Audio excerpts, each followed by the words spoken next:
इसीलिए जो अखबार पहले छप के बिकते थे वो आजकल बिकने के बाद छप रहे हैं। टीवी चैनल्स हैं, इनकी क्या मजबूरी रहती है कि आपको चाह के भी सच नहीं दिखा पाती हैं। कई सारी इरेगुलरिटीज हुई थी, उसको लेके बीजेपी के अगेंस्ट में एक सीरीज चला दी थी। जब इलेक्शंस पास में आने वाले होते हैं तो जो न्यूज मीडिया है उसके दोनों हाथ घी और मुंह कढ़ाई में होते हैं। पार्टीज वगैरह होती हैं, इनके झंडे टोपी ये सब दिखाने के लिए अलग से पैसे मिलते हैं। पंजाब में तो ये केस और भी इंटरेस्टिंग हो गया क्योंकि जिस चैनल को सीएम के बेटे ओन करते थे उसी चैनल को पंजाब की जो गवर्नमेंट थी वो सरकारी एड भी देती थी। जितने भी डिफेमेशन के केस ये लोग करते हैं सब गुजरात के अंदर से करते हैं, क्योंकि पूरे इंडिया में गुजरात एक ऐसी जगह है। जैसे 2019 का इलेक्शन जब पास आने वाला था तब प्रिंट मीडिया को जो गवर्नमेंट एड से पैसे मिलते थे उसको डायरेक्ट 25% बढ़ा दिया था। और इस पूरे खेल में जो दिल्ली की आम आदमी पार्टी है वो सबसे एक कदम आगे है। देखिए, आज की डेट में हम कहते हैं कि न्यूज मीडिया जो है वो बिक चुका है। और ऐसा तो है नहीं कि सिर्फ एक ही पॉलिटिकल पार्टी के पास पैसा है, पैसा तो हर गवर्नमेंट और हर पॉलिटिकल पार्टी के पास है। तो सिर्फ पैसे की बात होती तो हर पॉलिटिकल पार्टी के अपने अपने न्यूज चैनल होते, लेकिन ऐसा तो है नहीं। जनरली हम लोग क्या करते हैं कि न्यूज एंकर जो होते हैं उनको गाली दे के बात खत्म कर देते हैं, लेकिन ये लोग तो बस एम्प्लॉइज हैं जिनके हाथ में कुछ नहीं है। असली गेम तो कुछ और है जिनके बारे में कभी बात नहीं होती, लेकिन आज इस वीडियो में हम इसी चीज के बारे में डिस्कस करेंगे।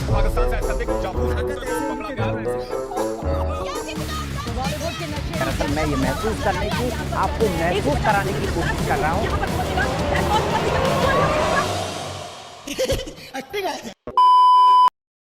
तो इन सारी चीजों को समझने के लिए इसका पूरा स्ट्रक्चर समझना बहुत जरूरी है। मेनली जो इन्फॉर्मेशन हमारे पास फ्लोट होती है वो न्यूज़पेपर्स, टीवी चैनल्स और न्यूज एजेंसीज जो होती है उनके थ्रू होती है। और भी कई तरीके हैं जैसे रेडियो, मैगजीन, सोशल मीडिया, लेकिन देश का जो ओपिनियन है मेनली वो इन्हीं तीन चीजों से मिलकर बनता है। और पॉलिटिकल पार्टीज भी इन तीनों चीजों को कंट्रोल करना चाहती हैं। अब आप ऐसे कुछ लोग कह सकते हो कि न्यूज़पेपर और टीवी न्यूज चैनल्स के बारे में तो हमने सुना है, लेकिन ये न्यूज एजेंसीज क्या होती हैं? तो देखिए, न्यूज एजेंसीज जो होती हैं वो काफी बड़े लेवल पे ऑपरेट करती हैं और न्यूज निकालती हैं और उस न्यूज को इन न्यूज़पेपर और न्यूज चैनल्स को बेचती हैं। यहां तक कि सरकारी न्यूज चैनल जो हैं जैसे डीडी न्यूज वगैरह वो भी इसी न्यूज एजेंसी से न्यूज लेते हैं। न्यूज एजेंसी का जो स्ट्रक्चर होता है वो काफी बड़ा होता है, इनका ऑपरेशन बहुत ही बड़ा होता है। पूरे वर्ल्ड में इनके ऑफिसेज और रिपोर्टर्स होते हैं। इंडिया की न्यूज एजेंसी की बात करें तो press trust of India PTI, Uni United news of India, आपने एएनआई का नाम सुना होगा, एशियन न्यूज इंटरनेशनल, ये इंडिया की न्यूज एजेंसीज हैं। अगर मैं पीटीआई का एग्जांपल लूं तो पीटीआई की खुद की सैटेलाइट है।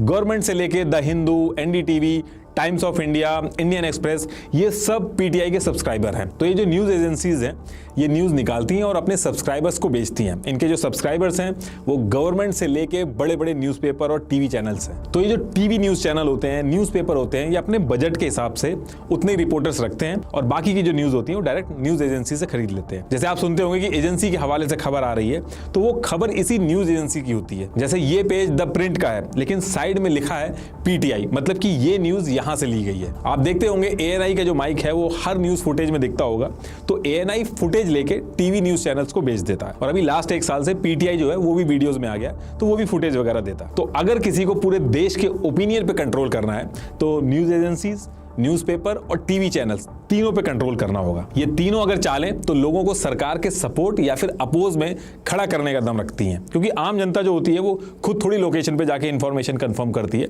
वो तो इन सब के थ्रू जो बताया जाता है वही मानती है। अब अगर ये तीनों मिलकर बैक टू बैक न्यूज देने लगे कि अगले क्वार्टर में इंडिया सुपर पावर हो जाएगा तो आप अलग अलग डिपार्टमेंट में आरटीआई डाल के खुद सारा डेटा नहीं कंफर्म करते हो, आप मान लेते हो। न्यूज मीडिया जो होती है वो किसी भी देश के लिए सबसे इंपॉर्टेंट चीज होती है, इसलिए इसको फोर्थ पिलर ऑफ डेमोक्रेसी भी बोला जाता है।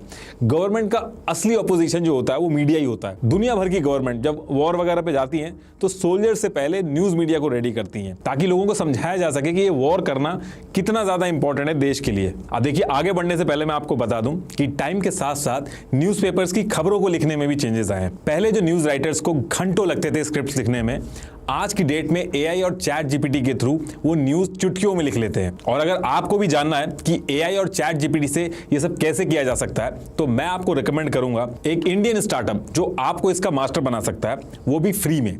ग्रोथ स्कूल की एक 3 आवर पेड वर्कशॉप है जो ग्रोथ स्कूल के फाउंडर वैभव सिसिंती कंडक्ट कर रहे हैं। वैसे तो ये पेड वर्कशॉप है, लेकिन हमारे चैनल के फर्स्ट 1000 व्यूअर्स जो इसमें रजिस्टर करेंगे उनके लिए वर्कशॉप बिल्कुल फ्री होगी। मैंने खुद वीडियो बनाते समय इस वर्कशॉप वर्कशॉप को अटेंड किया और मैंने प्रॉम्प्टिंग और एआई की कुछ ऐसी टेक्निक ग्रोथ स्कूल से सीखी जो सिर्फ 1% लोगों को ही पता होंगी, और आप भी ये चीज सीख सकते हैं। मैं इस वर्कशॉप को 5 आउट ऑफ 5 रेटिंग दूंगा। सो चाहे आप कोई भी वर्किंग प्रोफेशनल, फाउंडर, फ्रीलांसर या क्रिएटर हो, इस वर्कशॉप की लर्निंग के थ्रू आप अपनी जॉब, करियर या बिजनेस में आगे बढ़ सकते हो। तो जल्दी से रजिस्टर करें, registration link is in the description. तो टॉपिक पे वापस आते हैं। जब हमारा देश आजाद हुआ तो महात्मा गांधी जी ने इंडियन ओपिनियन नाम से एक अखबार चलाया था, नेहरू जी ने नेशनल हेराल्ड नाम से एक न्यूज़पेपर चलाया था, ताकि वो लोगों को असलियत समझा सकें कि वो जो गरीबी में जी रहे हैं, गुलामी में हैं, वो अपनी गलतियों की वजह से नहीं है बल्कि अंग्रेजों की गलतियों की वजह से है।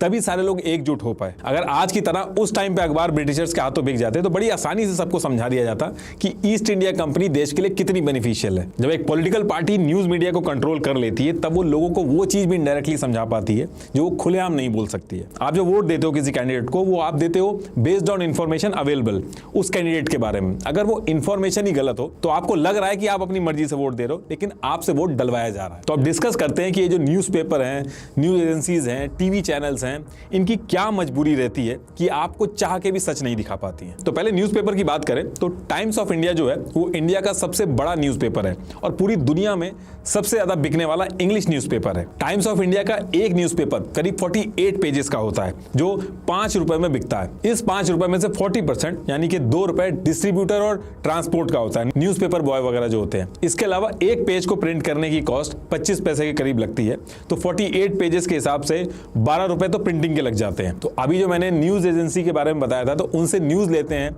उसकी कॉस्ट और स्टाफ की कॉस्ट जो होती है वो करीब 3 रुपए के करीब पड़ती है। तो टाइम्स ऑफ इंडिया जो न्यूज़पेपर 5 रुपए का बेचता है, अगर आप उसको कैलकुलेट करोगे टोटल, तो 2 रुपए डिस्ट्रीब्यूटर के, 12 रुपए प्रिंटिंग के और 3 रुपए जो है वो न्यूज एजेंसी और स्टाफ के, तो ये उसको 17 रुपए का पड़ता है। तो अब क्वेश्चन ये है कि ये जो बाकी का पैसा है ये क्या अपनी जेब से भरते हैं? तो देखिए ऐसा नहीं है, बाकी का जो पैसा बचता है वो एक न्यूज़पेपर को एडवर्टीजमेंट से पूरा करना होता है। तो मोटा मोटी ये समझाने का मतलब ये है कि न्यूज़पेपर जो है अगर उसको सर्वाइव करना है तो एडवर्टीजमेंट उसके लिए सब कुछ बन जाता है। अब आप ये भी कह सकते हो कि जो एडवर्टीजमेंट है इसको सब कुछ क्यों बनाना, 17 रुपए लगते हैं तो आप न्यूज़पेपर को 20 रुपए में बेच दो और अपना प्रॉफिट बना लो। तो देखिए ऐसा भी नहीं किया जा सकता।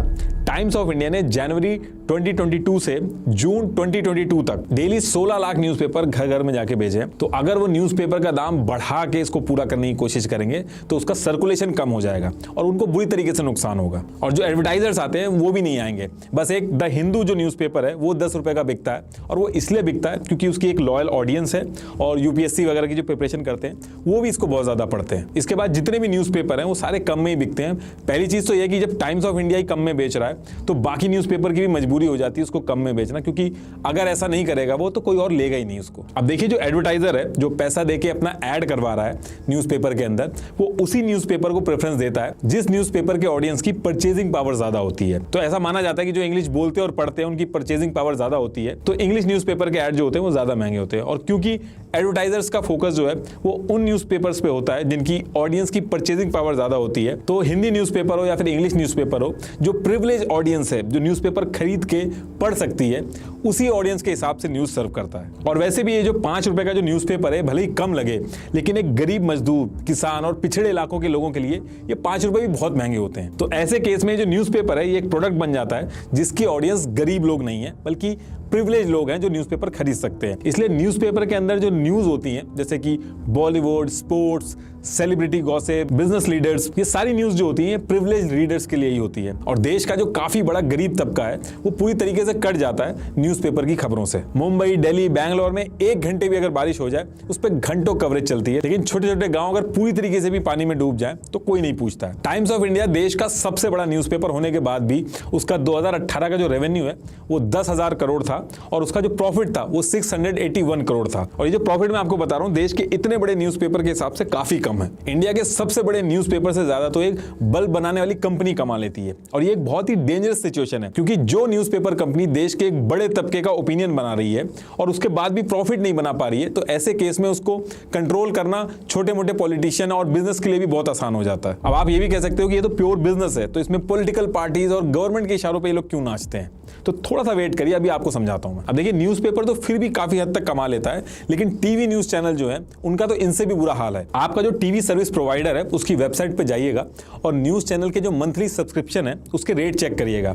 आधे से ज्यादा न्यूज चैनल जो है वो तो फ्री में चल रहे हैं, और जो बाकी हैं वो 1 से 2 रुपए मंथली लेते हैं। और ये मैं दिन का नहीं बता रहा हूं, मंथली लेते हैं 1 से 2 रुपए। वहीं स्पोर्ट्स और एंटरटेनमेंट चैनल जो हैं वो 10 रुपए से 25 रुपए तक लेते हैं। अगर मैं व्यूअरशिप की बात करूं तो ये देखिए, ये वीकली डेटा है।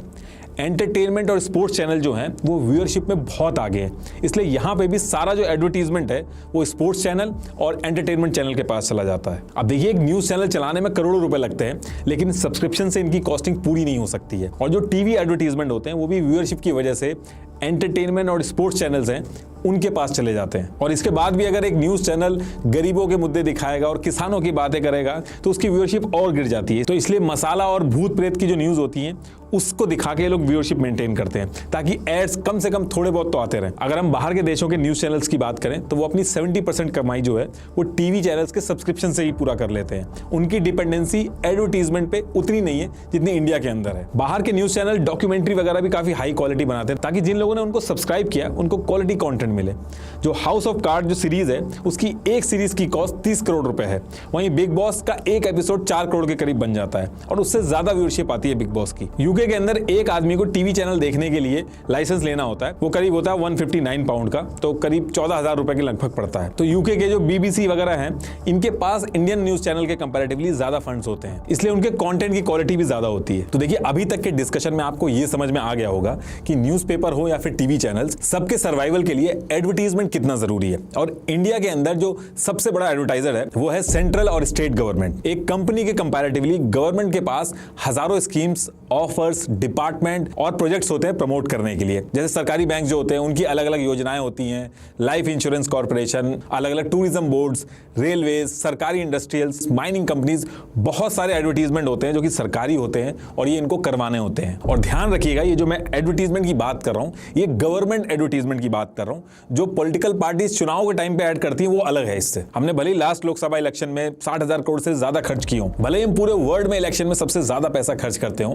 लेकिन इन सबसे कहीं ज्यादा पैसा हमारी गवर्नमेंट को अपनी अलग अलग गवर्नमेंट स्कीम को लोगों तक पहुंचाने के लिए खर्चा करना होता है। तो इसलिए जब कोई पॉलिटिकल पार्टी जीत के पावर में आती है तो उसके हाथ में ये पावर होती है कि एडवर्टीजमेंट किसको देना है। तो मोटा मोटी आप इस तरीके से इसको समझ लीजिए कि गवर्नमेंट जो है वो इन newspaper, news agencies, TV channels की सबसे बड़ी कस्टमर है, यानी कि ग्राहक है। और ये हमेशा से चलता आया कि सेंट्रल गवर्नमेंट हो, पहले की गवर्नमेंट हो, स्टेट गवर्नमेंट हो, उनके अगेंस्ट में जब भी न्यूज मीडिया लिखता है तो उनके एडवर्टीजमेंट बंद हो जाते हैं। जैसे 2019 के इलेक्शन के टाइम पे जो द हिंदू न्यूज़पेपर था उसने रफाल डील में कई सारी इरेगुलरिटीज हुई थी, उसको लेके बीजेपी के अगेंस्ट में एक सीरीज चला दी थी। ऐसे ही टाइम्स ऑफ इंडिया ने एक सीरीज चलाई थी जिसमें उन्होंने लोकसभा इलेक्शंस के टाइम पे पीएम मोदी के मॉडल कोड ऑफ कंडक्ट को वॉयलेट करने पे खबरें चलाना स्टार्ट कर दी थी। और फिर जब 2019 में गवर्नमेंट जीत के आई तो times of India, the Hindu, economic Times, the telegraph और एबीपी, जिसको आनंदा बाजार पत्रिका कहते हैं, ऐसे न्यूज़पेपर के एडवर्टीजमेंट बंद कर दिए थे। ये कहना था अधीर रंजन चौधरी का, जो कांग्रेस के लीडर थे। अधीर रंजन चौधरी ने लोकसभा में खड़े होकर बोला कि बीजेपी गवर्नमेंट ये जानबूझ के कर रही है, और ये भी बोला कि बीजेपी ने डीएवीपी जो डिपार्टमेंट है उसको बोल के एडवर्टीजमेंट बंद करा दिया, क्योंकि इन्होंने बीजेपी के खिलाफ नेगेटिव रिपोर्टिंग करी थी। और उन्होंने ये भी कहा कि इसके बाद टाइम्स ऑफ इंडिया के एमडी विनीत जैन को मल्टीपल चक्कर लगाने पड़े पीओ में, तब जाके दोबारा से एडवर्टाइजमेंट मिला उन्हें। अब कांग्रेस के लीडर बीजेपी को तो बोल रहे थे, लेकिन जब वो खुद पावर में थे तो वो खुद भी यही कर रहे थे। कांग्रेस ने 2014 के इलेक्शन से 3 साल पहले 2048 करोड़ खर्च किए थे। इसमें से 1318 करोड़ प्रिंट मीडिया पे और 729 करोड़ टीवी पे खर्च किए थे। और जो कांग्रेस का भारत निर्माण कैंपेन था उस पर भी कांग्रेस ने 2010 से 2014 के बीच में 421 करोड़ खर्च किए थे। और ज्यादातर एड्स उनको ही मिले थे जो कांग्रेस गवर्नमेंट के अगेंस्ट में खुल के नहीं बात करते थे, थोड़े सॉफ्ट रहते थे कांग्रेस के लिए। आम आदमी पार्टी का भी वही हाल है। पंजाब के अंदर अजीत समाचार सबसे ज्यादा पढ़े जाने वाला अखबारों में से एक है। जब आम आदमी पार्टी ने पंजाब में अपने मैनिफेस्टो में लिखे हुए वादे पूरे नहीं किए तो उन अधूरे वादों की रिपोर्ट अजीत समाचार के एग्जीक्यूटिव एडिटर सतनाम सिंह मानक ने अपने न्यूज़पेपर में छापनी शुरू कर दी। तो जब उन्होंने ये सब स्टार्ट किया तो अभी यही 2023 के स्टार्टिंग में आम आदमी पार्टी ने ये जो न्यूज़पेपर है अजीत समाचार, इसके पहले डिस्प्ले ऐड बंद करवा दिए, फिर जो टेंडर वाले एड्स थे उनको बंद करवा दिया, और जो गवर्नमेंट के प्रेस नोटिस वगैरह आते थे जो सबको मिलते थे वो भी बंद करवा दिए। अब अजीत समाचार जो न्यूज़पेपर है उसको फाइनेंस मैनेज करने में बहुत दिक्कत आ रही है, और आज की डेट तक इनके ऐड दोबारा से नहीं चालू किए गए हैं। आम आदमी पार्टी ने सेम यही चीज पंजाबी ट्रिब्यून के साथ भी की थी, लेकिन वो जल्दी समझ में आ गया उनको, तो उनके ऐड जो थे वो शुरू कर दिए गए थे। लेकिन अजीत समाचार के एग्जीक्यूटिव एडिटर सतनाम सिंह जो है वो खुलेआम कह रहे हैं कि आम आदमी पार्टी के जिन मुद्दों पे हम रिपोर्ट कर रहे हैं उसको इनडायरेक्टली करने के लिए मना किया गया, और अगर हम ये करते रहेंगे तो हमें ऐड कभी नहीं मिलेंगे। ऐसे ही उत्तर प्रदेश का एग्जांपल लें तो अप्रैल 2020 और मार्च 2021 में एक साल के अंदर 160.31 करोड़ सिर्फ टीवी ऐड पे खर्च किए गए। इसमें सबसे ज्यादा जो पैसा था वो नेटवर्क 18 को मिला, और मार्च 2022 के आसपास ये फंड मिला था। और उसके बाद से आप अगर रिपोर्टिंग देखोगे नेटवर्क 18 की, जिसमें अमीश देवन के आप अगर इंटरव्यू वगैरह देखोगे, रिपोर्टिंग देखोगे, तो ये सब आपको न्यूज करते हुए, रिपोर्टिंग करते हुए, इंटरव्यू लेते हुए अपने जो एडवर्टाइजर हैं उनके खिलाफ सॉफ्ट दिखेंगे। और इस पूरे खेल में जो दिल्ली की आम आदमी पार्टी है वो सबसे एक कदम आगे है। दिल्ली में आम आदमी पार्टी ने बायोडिकम्पोजर लॉन्च किया। इसको इंप्लीमेंट करने में 2020 से 2022 तक जो टोटल खर्चा आया था वो 68 लाख रुपीस आया था, और इन्होंने इस प्रोजेक्ट के एडवर्टीजमेंट में 23 करोड़ रुपए लगा दिए। अब देखिए, जो गवर्नमेंट की स्कीम्स होती हैं इनके एड्स तो मिलते ही हैं न्यूज मीडिया को। इसके साथ साथ directorate of audio visual publicity DAVP जो सेंट्रल गवर्नमेंट चलाती है, और इंफॉर्मेशन पब्लिक रिलेशन डिपार्टमेंट जो स्टेट गवर्नमेंट चलाती है, इसके थ्रू भी गवर्नमेंट चाहे तो पैसा दे सकती है। जैसे 2018 में इंडिया में पब्लिक एडवर्टाइजिंग के नाम पे 7.8 बिलियन यूरो गवर्नमेंट ने खर्च किए। तो यही सारे रीजन है कि एक न्यूज मीडिया हो या न्यूज एजेंसी हो, न्यूज़पेपर हो, ये पूरी तरीके से इन एड्स पे डिपेंडेंट हो गए हैं। और इसीलिए जो अखबार पहले छप के बिकते थे वो आजकल बिकने के बाद छप रहे हैं। और यही नहीं, जब इलेक्शन पास में आने वाले होते हैं तो सारे न्यूज मीडिया वाले सही से रिपोर्टिंग करें, इसके लिए गवर्नमेंट एड्स के जो पैसे होते हैं उनको बढ़ा देती है। जैसे कंपनी के अंदर ईयरली अप्रेजल होता है बेस्ड ऑन परफॉर्मेंस, तो इलेक्शन टू इलेक्शन इनके भी अप्रेजल होते हैं डिपेंड ऑन कि किस तरीके का वो फेवर कर रहे हैं। जैसे 2019 का इलेक्शन जब पास आने वाला था तब प्रिंट मीडिया को जो गवर्नमेंट एड से पैसे मिलते थे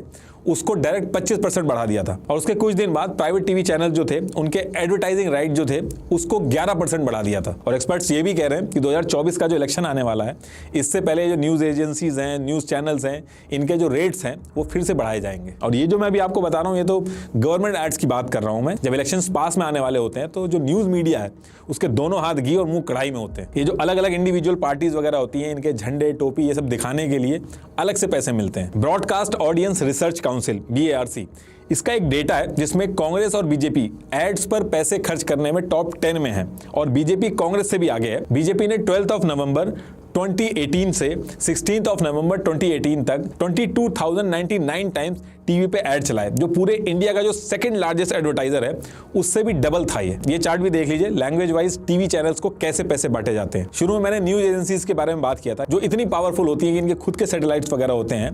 गवर्नमेंट ऐड पे इनकी भी डिपेंडेंसी होती है। आपको एक एग्जांपल समझाता हूं। जैसे PTI इंडिया की सबसे बड़ी न्यूज एजेंसी है, इसने 2020 में गलवान वाला जो इशू चल रहा था, इसने चाइनीज एम्बेसडर का इंटरव्यू लिया इंडिया के अंदर ही। अब देखिए, जो चाइनीज एम्बेसडर है वो चाइना का ही महिमा मंडन करेगा और इंडिया की कमियां गिनवाएगा, तो उसने वैसे ही किया। लेकिन PTI जो इंटरव्यू ले रहा था उसने हार्ड हिटिंग क्वेश्चंस नहीं पूछे। अगर आप वो इंटरव्यू देखोगे तो इधर से PTI वाले कुछ काउंटर ही नहीं कर पा रहे थे। खाली 3 बेसिक क्वेश्चन पूछे उन्होंने, और साफ लग रहा था जैसे पहले से ही वो क्वेश्चंस डिसाइडेड हो। और जो चाइनीज एम्बेसडर था वो बैक टू बैक कमी निकाल रहा था इंडियन गवर्नमेंट की और इंडिया की बुराई कर रहा था। अब इसका जो नुकसान था वो गवर्नमेंट का हुआ। एक तरफ गवर्नमेंट कह रही है कि 1 इंच जमीन भी हमने नहीं दी है अपनी, हमारी कोई गलती नहीं है, और उधर चाइनीज एम्बेसडर इतने बड़ी न्यूज एजेंसी PTI बहुत बड़ी न्यूज एजेंसी है, उसके सामने इंडियन गवर्नमेंट की बुराई कर रहा है। गवर्नमेंट को यह बात अच्छी नहीं लगी। उनका कहना था कि चाइना जो है वो तो इंडियन एम्बेसडर को कभी अलाउ नहीं करता इंटरव्यू के लिए, और PTI की वजह से देश की जो इमेज है वो खराब हुई है। तो अब इसके बाद हुआ क्या, देखिए PTI का जो मेन कस्टमर है वो है पराशर भारती। पराशर भारती जो है उससे इतना पैसा लेती है। RTI एक डाली गई थी तो उसमें पता चला था कि इतना पैसा लेती है, जो उस RTI की कॉपी है। तो इसके बाद पराशर भारती ने लेटर लिखा PTI से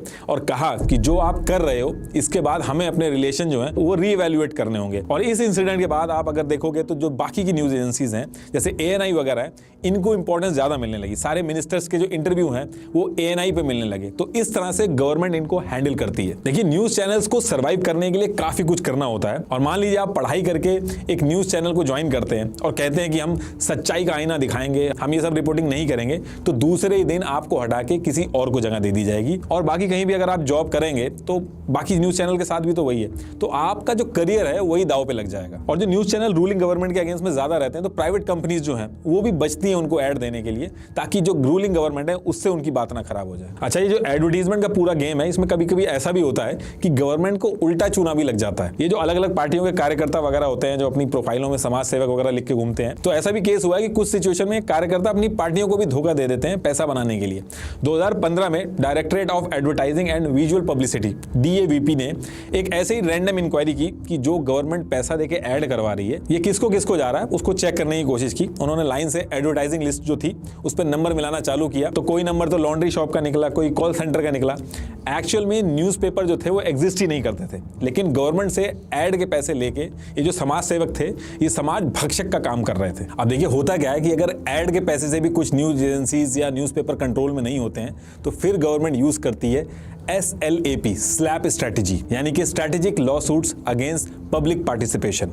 इस स्ट्रैटेजी के थ्रू जो जर्नलिस्ट या फिर न्यूज एजेंसीज इन बड़े बड़े लोगों के खिलाफ या पॉलिटिशियंस के खिलाफ लिखते हैं या फिर उनकी बात नहीं सुनते हैं, उनके खिलाफ back to back case file किए जाते हैं डिफेमेशन के। और ये जो केस किए जाते हैं इनका मकसद जीतना या हारना नहीं होता है, बल्कि परेशान करना होता है कि इतना हरास कर दो कि वो लिखना ही छोड़ दें। अब मान लो कि दिल्ली के अंदर कोई जर्नलिस्ट है और वो गवर्नमेंट के अगेंस्ट में या फिर बड़े बड़े बिजनेसमैन है उनके अगेंस्ट में लिख रहा है, तो उसको एक जगह से नहीं बल्कि मल्टीपल जगह से उसके खिलाफ डिफेमेशन किया जाता है। जैसे चंडीगढ़, असम, अलग अलग जगह से उसको ऊपर डिफेमेशन केस किया जाएगा। एक एग्जांपल समझाता हूं कि मैं कहना क्या चाह रहा हूं। अगर आपको याद हो तो एक IIPM करके एक इंस्टीट्यूट था जो हर जगह उसके ऐड चलते थे, जिसको अरिंदम चौधरी चलाते थे। तो इस इंस्टीट्यूट में एक दिक्कत थी कि ये इंस्टीट्यूट ना तो UGC यूनिवर्सिटी ग्रांट्स कमीशन ना तो इससे एफिलिएटेड था और ना ही AICTE all India council for technical education ना ही इससे एफिलिएटेड था। लेकिन उसके बाद भी ये बच्चों से मोटा पैसा लेके डिग्री वगैरह दे रहा था। लाखों बच्चों का फ्यूचर इस पे दांव पे लगा था। तो 2005 में आउटलुक ने कहा कि IIPM अनएथिकल एडवर्टाइजिंग प्रैक्टिस कर रहा है, स्टूडेंट्स का जो फ्यूचर है वो दिक्कत में आ सकता है। और फिर इसके बाद IIPM ने इसी स्लैप स्ट्रेटेजी का यूज किया। IIPM ने आउटलुक के खिलाफ डिफेमेशन केस किया, फिर कैरावन मैगजीन है उसके ऊपर डिफेमेशन केस किया, उसके बाद करियर 360 उसके ऊपर, उसके जो पब्लिशर थे महेश्वर पेरी उसके ऊपर केस किया। और जब ये केस करते थे मल्टीपल केस करते थे, खुद एज अ कंपनी भी केस करते थे और इनकी कंपनी के अंदर जो एम्प्लॉइज थे उनको भी पैसे देके उनसे भी केस करवाते थे। और जहां का जर्नलिस्ट होता था वहां से दूर केस किए जाते थे। मान लो दिल्ली का है तो उसके ऊपर जो केस हो गए वो चंडीगढ़, आसाम, अलग अलग जगह से होगी, ताकि जो जर्नलिस्ट है उसको पहले तो लॉयर ढूंढने में दिक्कत आए, फिर फाइनेंशियल बर्डन उसका बढ़ जाए। जहां वो एक लॉयर कर सकता था उसको मल्टीपल लॉयर करने पड़ेंगे।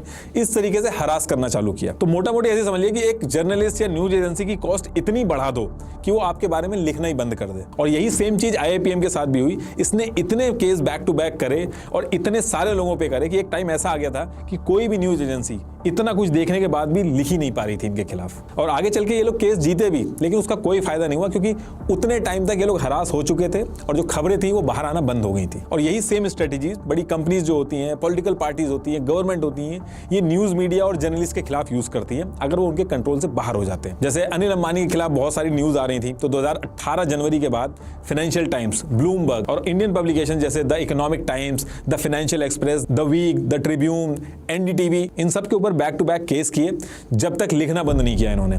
इसमें अडानी जी भी पीछे नहीं है, उन्होंने भी 2017 में इकोनॉमिक और पॉलिटिकल वीकली के ऊपर डिफेमेशन केस किया। अडानी पावर राजस्थान लिमिटेड ने न्यूज क्लिक वेबसाइट जो है उसके ऊपर केस किया। 3 अगस्त 2021 को Adani port and special economic zone limited ने अहमदाबाद कोर्ट में इकोनॉमिक टाइम्स के ऊपर केस कर दिए। कई ऐसे फ्रीलांस जर्नलिस्ट भी थे जैसे रवि नायर वगैरह, 19 अगस्त 2021 को उनके ऊपर भी डिफेमेशन केस कर दिए। और फिर ये ट्रेंड ऐसा चलता है कि जब तक केस होते हैं जब तक लिखना बंद ना हो जाए, और ये केस भी तभी बंद हुए जब लिखना बंद हो गया। और जब ये लोग केस करते हैं, चाहे बड़ा पॉलिटिशियन या बड़ा बिजनेसमैन, तो ये लोग बहुत ही बड़ा अमाउंट का केस करते हैं, जैसे 10,000 करोड़ का मानहानि का दावा। अब रूल ये कहता है कि जितने का आप केस करोगे उसका 1% आपको कोर्ट के अंदर जमा कराना पड़ेगा। मान लो आप 10,000 करोड़ का डिफेमेशन केस कर रहे हो तो आपको 100 करोड़ जो है वो कोर्ट के अंदर जमा करना पड़ेगा। इन केस वो आप केस हारते हो तो आपको देना पड़ेगा। अब केस आप जीतोगे आगे या नहीं जीतोगे ये तो किसी को नहीं पता, तो इतना अमाउंट तो कोई रिस्क पे डाल नहीं सकता। और जो इनकी इंटेंशन है वो भी केस जीतने हारने की नहीं है, इनकी जो इंटेंशन है वो परेशान करने की, इतना परेशान करो कि लिखना बंद हो जाए। तो इसका भी इन्होंने एक तोड़ निकाल रखा है कि जितने भी डिफेमेशन के केस ये लोग करते हैं सब गुजरात के अंदर से करते हैं, क्योंकि पूरे इंडिया में गुजरात एक ऐसी जगह है जहां पे मैक्सिमम फीस जो आप डिफेमेशन के लिए कर सकते हो वो 75,000 ही कर सकते हो। मतलब कि आप 10,000 का भी डिफेमेशन केस कर सकते हो, बस आपको 75,000 रुपए जमा करने हैं। तो ज्यादा अमाउंट रिस्क पे नहीं रहता है।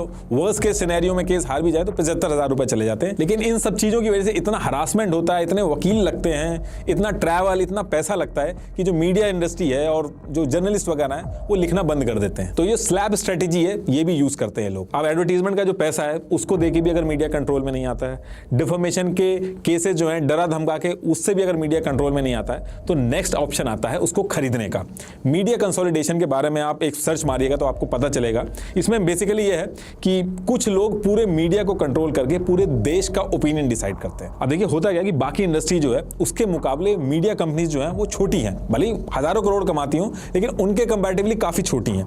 2007 और 2008 का जो इकोनॉमिक बूम आया था उसमें बाकी कंपनीज तो बहुत ज्यादा ग्रो करी, लेकिन न्यूज मीडिया कंपनी जो थी उनका जो बिजनेस मॉडल था वो उतना इफेक्टिव नहीं था, तो वो हमेशा कर्जे में ही रहती थी। और यही वो टाइम था जब बड़े बड़े पॉलिटिशियंस, बड़े बड़े बिजनेसमैन ये न्यूज मीडिया को खरीदना शुरू किया इन्होंने। इंडिया के अंदर जितने भी न्यूज चैनल हैं उनमें से 1/3 या तो पॉलिटिशियन ओन करते हैं या फिर बिजनेसमैन ओन करते हैं जो पॉलिटिशियन से बहुत ही क्लोजली लिंक्ड है। और पहले के टाइम पे जब लोकल केबल डिस्ट्रीब्यूशन सिस्टम था तो उस टाइम पे तो लगभग 60% लोकल पॉलिटिशियन जो थे वो उसको ओन करते थे। ये देखिए ये है पूरा चार्ट कि कौन किसको चलाता है। लेकिन ये भी इनफ ना हो तो मैं और बता देता हूं कि कौन सा न्यूज चैनल को कौन सा बिजनेसमैन या फिर पॉलिटिशियन ओन करता है। ये लोग किसी एनजीओ या किसी समाज सेवा वाली कंपनी को ओन करें ना करें, लेकिन इनका इंटरेस्ट न्यूज मीडिया कंपनी में बहुत रहता है। नेटवर्क 18 इसके पास सीएनबीसी आवाज, CNN न्यूज 18, न्यूज 18 इंडिया और CNBC TV 18 जैसे न्यूज चैनल्स हैं। और firstpost.com और moneycontrol.com जैसी वेबसाइट थी, ये भी इनके पास थी। न्यूज 18 के पास तो फॉर्ब मैगजीन जो है उसको छापने तक के लाइसेंस थे इंडिया के अंदर।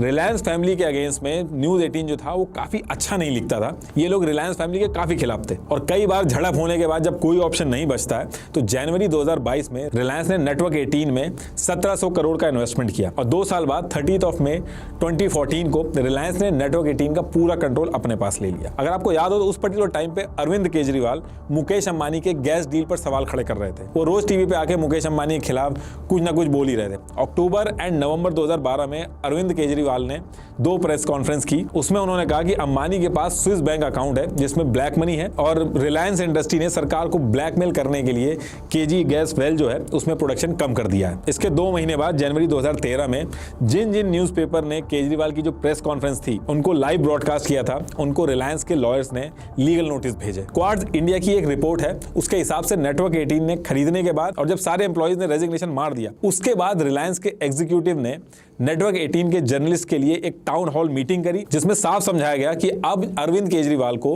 न्यूज मीडिया के अंदर दिखाने की कोई जरूरत नहीं है। इसी तरह जो बाकी चैनल्स हैं उनमें भी बड़े बड़े कॉर्पोरेट हाउसेस का पैसा लगा है। तो ये तो मैंने एक एग्जांपल के लिए बताया। इसी तरीके से बाकी जो न्यूज चैनल हैं उसमें भी बड़े बड़े कॉर्पोरेट हाउसेस का पैसा लगा है, जैसे कि इंडिया टुडे ग्रुप जो है जिसमें आज तक, इंडिया टुडे, ललन टॉप और न्यूज तक जैसे चैनल्स हैं, इसका 23.6% हिस्सा कुमार मंगलम बिरला और उनकी फैमिली ओन करती है। इसी तरीके से एशिया नेट न्यूज जो है उसको राजीव चंद्रशेखर ओन करते हैं जो बीजेपी से एसोसिएटेड है और अभी सेंट्रल गवर्नमेंट में ministry of state of skill development and entrepreneurship and electronics and information technology के मिनिस्टर। इन्होंने रिपब्लिक टीवी में भी शुरू में इन्वेस्ट किया था और डायरेक्टर भी थे, हालांकि अभी इन्होंने छोड़ दिया। जो लोग मत है उसको दारदा फैमिली के विजय दारदा जो 3 बार कांग्रेस पार्टी की तरफ से एमपी भी बने हैं वो ओन करते हैं। ऐसे पंजाब में जो अकाली दल के प्रमुख हैं सुखबीर सिंह बादल और उनकी फैमिली पीटीसी न्यूज नेटवर्क को ओन करती है। इसके अलावा यही family cable TV distribution network को भी ओन करती है। पंजाब में तो ये केस और भी इंटरेस्टिंग हो गया क्योंकि जिस चैनल को सीएम के बेटे ओन करते थे उसी चैनल को पंजाब की जो गवर्नमेंट थी वो सरकारी एड भी देती थी और वो भी तब जब वो चैनल बिल्कुल जस्ट लॉन्च हुआ था। उसकी व्यूअरशिप वगैरह क्या है उसका कुछ पता नहीं था, उसके बाद भी उसको गवर्नमेंट एड मिले। 2008 में 3 चैनल थे, पीटीसी न्यूज, पीटीसी पंजाबी और पीटीसी चक दे। ये लॉन्च हुए और लॉन्च होते ही सरकारी एड्स मिलना चालू हो गए। न्यूज एक्स और इंडिया न्यूज जो उनके रीजनल चैनल जो हैं वो हरियाणा के पॉलिटिशियन और फॉर्मर मिनिस्टर विनोद शर्मा के बेटे कार्तिक शर्मा ओन करते हैं। जी न्यूज जो है उसको सुभाष चंद्र और उनकी फैमिली ओन करती है। 2016 हरियाणा में इनको बीजेपी का सपोर्ट था। और जो तमिलनाडु का सबसे बड़ा मीडिया ग्रुप है सन टीवी, उसको कलानिधि मरन ओन करते हैं जो तमिलनाडु के सीएम एमके स्टालिन के रिलेटिव हैं और डीएमके पार्टी को बिलोंग करते हैं। ये देखिए ये है पूरा चार्ट कि कौन किसको चलाता है। अब देखिए आधे घंटे तक मैं और भी बताता रहूंगा तो नाम खत्म नहीं होंगे। आप एक सर्च मारिएगा, कोई भी न्यूज चैनल है, आपको पता चल जाएगा कौन सा पॉलिटिशियन, कौन सा बिजनेसमैन उसके पीछे है। तो लास्ट में एक बार फिर से आपको बता दूं, एआई और चैट जीपीटी से सीख के अपने करियर में आगे बढ़ने के लिए do check out the workshop we have for the first 1000 people. Link is in the description. Thank you.